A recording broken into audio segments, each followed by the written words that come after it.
right, it's 12 o'clock on the dot here in Wisconsin. So welcome everyone who's tuning in today for our weekly update. It's October 17th, 2024. My faceless voice, it's Megan coming to you from the void. I'm joined here with JJ O'Hare today, and we've got some great questions we're going to cover. So as always, these calls are fueled by questions submitted by you. So please send us your follow-up questions or questions for us to follow up on next week. You can email those to service@o'harewealth.com, or you can text or call us at 414-644-0060. With that, let's dive right into it, JJ, with our first question. I noticed some standout stocks performing well this year. Why don't we own larger positions of those? Yeah, part of this question comes from several questions we get is why don't you just keep buying more of the winners? And there's somebody who phrased it sort of strangely. They said, why don't we overweight those stocks? And I guess the question is, we're always overweighting or underweighting something. That's part of portfolio management. We tend to underweight. In our philosophy, we tend to underweight utilities because of some of the issues they have with regulatory issues and their ability to make money even in markets that will be favorable to them. But yeah, are we overweight? No, part of what you want to make sure is that you're not overweight things just because you're trying to make more money. I know it seems very strange. Of course, you're trying to make more, but if you're so certain that something's right that it becomes an outsized portion of your portfolio, you're increasing your risk. Even if it's working, your risk keeps going up. And as soon as it happens, then you're not really managing portfolio anymore. You're letting the portfolio sort of manage you. And I think people have heard this phrase before, letting the tax tail wag the dog. And you've seen it many times. People don't sell positions they no longer believe in because they're afraid to pay the taxes. And then the position goes down, and then eventually it's acceptable to pay the taxes because they've lost a lot of money or they haven't made money anymore. You have to be disciplined. Part of this is discipline. You can't let positions get overrun. And I know, the big concentration I talked about during our quarterly chart party is almost 36% of the market today is 10 names in the S&P 500. That's a lot. And that is an overconcentration risk. It's so overconcentrated, and I'm going to keep harping on this. The S&P and Russell corporations have both announced they're going to consider changing the way in which these things are measured because the IRS and the SEC has said this isn't management anymore. This is now overconcentration risk. This is gambling. And anytime you're overconcentrated, you cause an issue. And you can be overconcentrated. You just have to be 100% sure, beyond any shadow of a doubt, that you're right.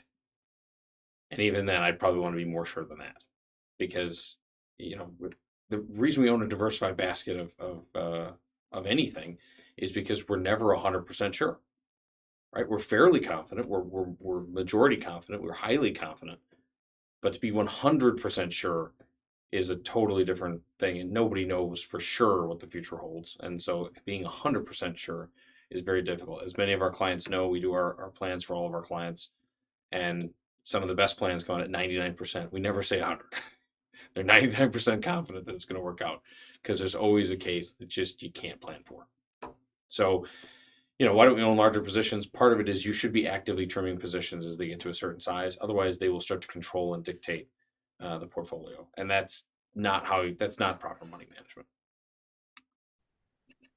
Excellent. Next question here, JJ. Do you anticipate more rate cuts from the Federal Reserve this year? We do, and so does the market. So if you look at this slide, and I know I used this during our quarterly chart party again, but there's a couple of lines on here. There's the purple dot is where the Fed has announced they would like to get to, is their target rate, is about 2.9%. The blue line there, the FOMC year-end estimate, that's what they've announced their plan is. Right, so they are still planning probably another cut in the short term here, and we'd estimate them to go from basically that 475 level. Right now they're technically at 488 because they're between 475 and 5, and to cut again. That's what the market is observing. The market is the green line, and the blue line is what the Fed has announced they're planning to do. I can tell you from a long history, the market tends to be even more right than the Fed says they are going to be. So if you look over in this section here, this is what I'm talking about. We'd expect more rate cuts, and we would not be shocked if by the end of 26 rates were closer to 3.25, 3.5. Calling it exactly when they stop raising is a little bit more challenging. But we do expect more rate cuts. So that really is very helpful for the short end of the curve. And remember, rate cuts, and it's funny, I think the next question might be about this as well. Rate cuts are the short end of the curve. That very, very short end is controlled by the Fed. The long end is controlled by the rest of the market. All right. So yeah, in a similar vein here, do you see mortgage rates coming down as the Federal Reserve lowers rates? Similar There we stuff on go. everyone's mind. So I get forgetting the questions 2 seconds at a time. No, I think that's a more difficult proposition, and it's because of this chart. The Fed controls the short end of the curve, right? This section here, they control what the overnight rate is, what banks lend each other money at, and right now they're saying it's about 4.75. So hence, the U.S. Treasury yield is 4.7. What they don't control is the long end of the curve. The long end of the curve is controlled by the rest of the market. So if you look today, the long end of the curve, the 10-year Treasury note is right around 4%. Why is that important? Well, I guess the question is how much further is it going to go down? At one point, it got down to almost 3.8 on the 10-year Treasury. But that is the primary determinant for most mortgage companies as to what the mortgage rates will be. Why? Because if you're doing a 30-year mortgage and they know that most people change houses, i.e. get a new house every 7 years, and they're fearful of lower refinancing because of low rates in existence and people not moving because of low rates in existence, they're going to use the 10-year to help price their loans. So they don't use the Fed rate, they use the 10-year Treasury rate. That's already at 4%. And if the Fed has their druthers and they're down to close to 3%, remember their target is 2.9 in the long run, and really 2.9 sometime in 2026. I guess the question is, what would you expect the 10-year to be? And right now we're in what's called an inverted yield curve, meaning that the 2-year, or excuse me, we just uninverted the yield curve, which is when the 2-year rate is higher than the 10-year rate. That recently changed just about a month ago, and it actually reinverted briefly here a week and a half ago. What it's saying is why an inverted yield curve doesn't make sense to most people. Why would it be better for me to take a 4.2% rate for a year versus a 4% rate for 10 years? Why would anybody take the 10-year rate at a lower percentage? And the answer is because the expectations are the blended rate when that CD comes due or that note comes due and you have to refinance will be less in total than the 4% 10-year rate that you'd lock in today. That's why you're willing to take a lower percentage rate on longer terms, is because you believe as you roll into those, you're not actually going to get that good of a rate. Part of the reason the 10-year is 4% is because they expect the short end of the curve to come down. And if the short end of the curve is 3% on the overnight rate, well, you could sort of theoretically picture what this might look like. It'll be a normal yield curve, meaning that it'll keep stepping up the rate as time goes on. It's 3% on the overnight. It's probably 3.5 on the 5-year. It's probably 3.8 on the 7-year. It's probably 4% on the 10-year. Well, we're at 4%. So the question isn't, our short rates, how much further are mortgage rates going to go down? Mortgage rates are controlled by the 10-year Treasury. That's controlled by the market, not directly by the Fed. And the room for that to continue to decline without a huge recession is going to be very, very difficult. And, growth estimates right now are about 1.8% next year. That's what growth estimates are. And how do you get recessions? You get recessions from black swan events, right? Like COVID, which very, very difficult to predict because they come out of the blue. You get them from rising and spiking commodity prices. That doesn't seem to be the case, even with some of the trouble in the Middle East. You still have oil with a 7 in front of it, and because of inflation, that's 70, 75 bucks a barrel is actually still cheaper than it was just a few years ago. You also get it because you have an overly aggressive or hawkish Fed, meaning they're in the process of raising rates and crushing out the economy. Well, I just talked about that. That's not the case. So, some of the main drivers, and I guess the last one is overvaluations that sort of lead to a major crumbling. And that's something I would say if you're going to pick one of the criteria, that's probably the one that's highest. We talked about valuations last, just a few weeks ago.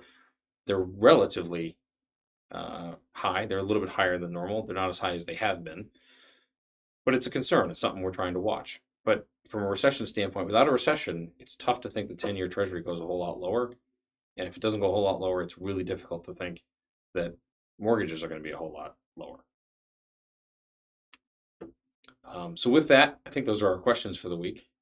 Um, Upcoming event, people care about elections, markets don't. Brian Levitt. Brian is a brilliant thinker. We've had him in several times. He's actually going to be coming in, I think, in December as well. Great to listen to. If you haven't signed up for this, it's the 21st, and there is a link available. I believe it's in our newsletter. Great talk, great thinker. I'd highly encourage people to register. Yep, that link is in the newsletter, and I'll send it out with a replay of this video as well. Excellent, And if fantastic. you need it and you haven't been able to find it, just go ahead and give us a call or an email and we'll get it to you. We'll make sure we get that to you ASAP.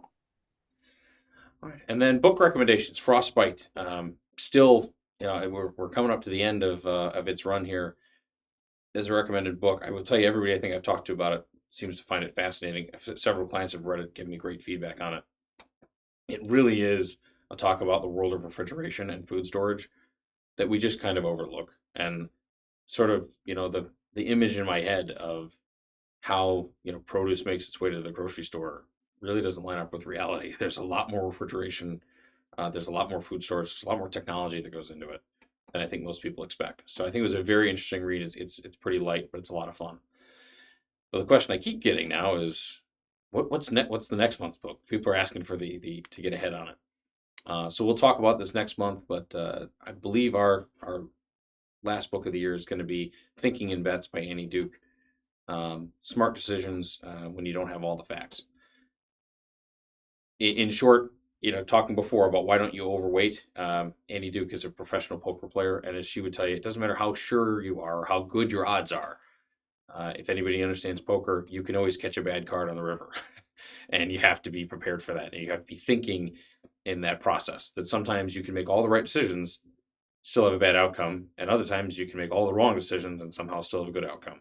Those are both possible in a world of percentages.